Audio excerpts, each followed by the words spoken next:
dengan Buce. Saya Halo. sekarang bersama dengan Milly Lukito. Milly Lukito, the famous lady dari Indonesia ya. Terima kasih. Saya kagum sekali dengan majalahnya ya. Kamu the owner ya? Oh iya, Apa majalahnya namanya? Indonesia Tatler. Tatler ya? Ya. Kayaknya itu orang high class nih.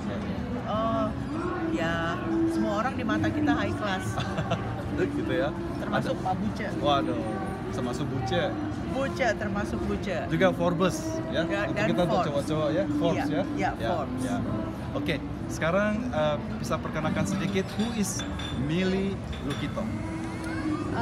Saya memang di bisnis media sudah hampir 20 tahun sekarang ini. Ya. Dan sebelumnya saya tinggal di Amerika, jadi saya pernah menjadi diaspora. Saya tinggal di Amerika selama 5 tahun, jadi saya cukup mengenal isu-isu yang dihadapi oleh diaspora. Oleh diaspora gitu ya. Tapi bedanya dari diaspora, kemudian karena saya cinta Indonesia, saya kembali ke Indonesia. Gitu. Nah, ini kan pertanyaannya Pak teman-teman, kenapa ada apa nih Milly yang businesswoman yang buat majalah tiba-tiba mau jadi caleg? Ada apa sih? Nah, karena 10 tahun yang lalu, tahun 2009, Ya. saya membangun sekolah untuk anak-anak kecil. Berapa? Tahun 2009, 2009. jadi tepat 10 tahun yang lalu. 10 tahun lalu. Oke. Itu saya kembali ke Indonesia, terus kemudian saya membangun sekolah untuk orang-orang miskin di sana, Gitu. untuk anak-anak kecil, Ya. terutama di daerah Jakarta Utara yang miskin sekali, di Marunda. Di daerah mana? Marunda namanya. Dari sana saya banyak sekali mempelajari mengenai tantangan-tantangan manusia apabila mereka berada di keadaan yang prasejahtera. Gitu. Iya. Jadi dari situ saya merasa apabila saya sekarang ini bisa duduk di DPR, akan banyak Yang bisa kamu hal-hal lakukan. yang bisa saya lakukan, terutama di bidang pendidikan. Itu yang saya betul-betul merasa terpanggil sekali. Jadi ini apa? Kamu misalnya anak-anak gelandangan, apa kamu membantu sekolah untuk SD, SMP, SMA atau bagaimana? Jadi di sana saya ada seperti bangunan-bangunan yang dibangun sebetulnya oleh pemerintah daerah. Iya. Nah, di bangunan-bangunan tersebut kan berarti kan ada komunitas. Iya. Sekolah-sekolahnya itu saya yang membikin. Iya. Nah, di sana karena banyak orang tua murid yang masih muda, anak-anak mereka itu usianya antara 4 sampai 6 tahun. Iya. Jadi saya bikin sekolah untuk usia 4 sampai 6 tahun. Untuk 4 Sampai 6 tahun. Itu Oh. namanya PAUD. PAUD, Jadi ya. pendidikan anak usia dini. Nah, dari PAUD terus kemudian kami lanjutkan ke TK. Oke. Dari TK kami sekarang melanjutkan sampai dengan SD. Ya. Ya. Oh, jadi ini ada kayak pra-TK, terus masuk TK sampai SD. Betul. Basically sampai SD gitu Sampai ya. SD saat ini. Tapi kami akan teruskan nanti. Ya. Dari SD akan menjadi SMP, SMA, dan mudah-mudahan sampai dengan college. Oke. Nah, sekarang pertanyaan nih. Karena kamu akan mewakili kita, ya, mewakili diaspora di luar negeri. Dan tentunya kamu pernah di luar negeri.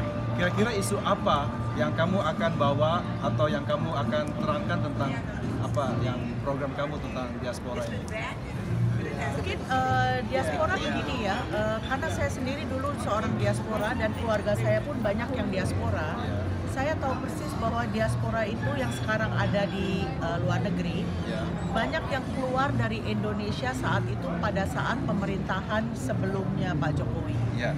Jadi banyak orang yang keluar ke Indonesia dari Indonesia karena merasa saat itu mungkin terhimpit dari banyak kehidupan, dari kehidupan ekonominya, mungkin kurang ada kesempatan yang sama, kesetaraan, sehingga mereka kemudian keluar dari Indonesia, mungkin karena membawa kekecewaan pemerintahan masa yang lalu. Oke. Tetapi saat ini Pak Jokowi itu dengan demokrasinya yang begitu merakyat, Ya. sehingga kami merasakan dari semua lini, baik dari masyarakat yang kelas bawah sekali sampai dengan masyarakat yang middle dan masyarakat yang kelas atas itu merasakan sekali Ya. kemajuan dari Indonesia. Ya. Jadi saya ingin sekali memanggil dan mengetuk hati diaspora yang saat ini berada di luar Indonesia untuk ikut peran serta aktif membangun kemajuan Indonesia. Bagus sekali. Ya. Terus, Jadi basically kesimpulannya ada program yang kamu menghimbau untuk diaspora ini pulang ke Indonesia begitu. Mungkin bukannya pulang ke Indonesia, tetapi bisa membantu Indonesia di luar Indonesia. Contoh, misalnya kita sekarang perlu sekali membangun pariwisata Indonesia, dan ini bisa dibantu oleh diaspora yang berada di luar Indonesia. Dengan cara apa? Dengan cara membangunkan kembali awareness masyarakat Amerika misalnya akan adanya Indonesia. Itu bisa dilakukan oleh orang-orang seperti Buce misalnya, gitu. Itu salah satunya. Yang kedua mungkin dari sisi pendidikan ya, mungkin Buce bisa bantu banyak masyarakat Indonesia yang ingin menyekolahkan anaknya misalnya ke Amerika.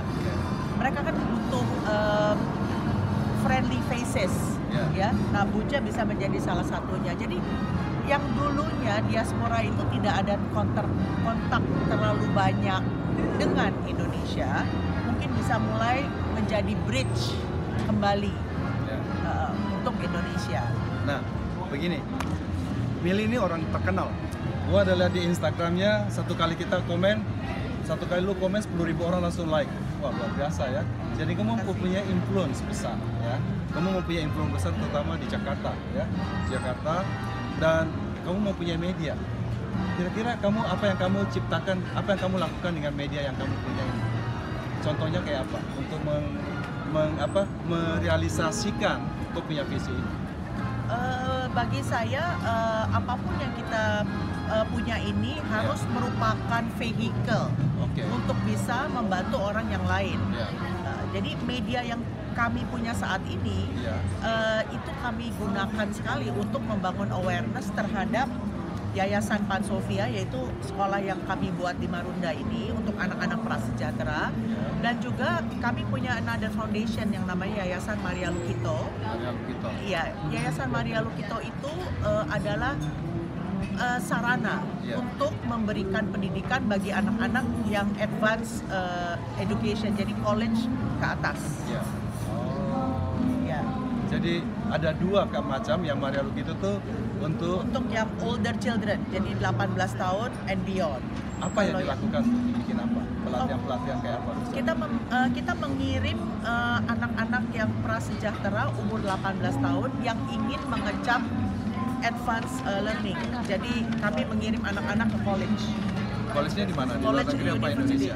In fact, kita sebentar lagi mau mengirim 2 jurnalis dari Voice of America. Kita akan mengirim 2 jurnalis dari Indonesia atas nama Maria Lukito Foundation ke Amerika untuk belajar.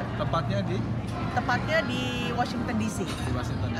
Sebentar lagi nih, tanggal 5 April kami akan melepas 2 jurnalis ini untuk tinggal dan sekolah dan praktek kerja nyata di Washington DC.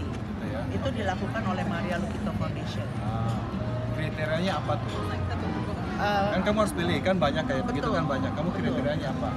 Nomor 1 tentunya mereka harus punya SMA high school diploma, dan kedua kita meminta mereka untuk menulis essay. Menulis essay mengenai visi mereka akan kehidupan mereka ke depan dan apa yang mereka inginkan, dan yang paling penting apa yang mereka bisa kontribusikan balik ke Indonesia. Berdasarkan itu kami select bersama-sama dengan Voice of America, dan setelah itu mengerucut menjadi 2 kandidat ini yang akan kami kirim tanggal 5 April ke Washington DC. Boleh tahu namanya siapa? Terus terang saya belum tahu namanya. Tapi ini laki dengan perempuan? Dua-duanya pria. Pria ya? Dua-duanya pria. Bagus sekali ya. Sangat mulia cita-citanya, semoga semua tercapai gitu ya. Terima kasih. Terima kasih banyak. Semoga tercapai. Terima kasih banyak. Ya. Jadi teman-teman, ini sedikit berbincang-bincang kita dengan Mili Lukito yang kebetulan datang di sini ya, mendampingi Ibu Sinta ya, tentang berbicara tentang wanita ya. Peran wanita ya. Peran perempuan Indonesia dan bagaimana kesetaraan gender juga bagi perempuan di seluruh dunia tentunya. Terima kasih.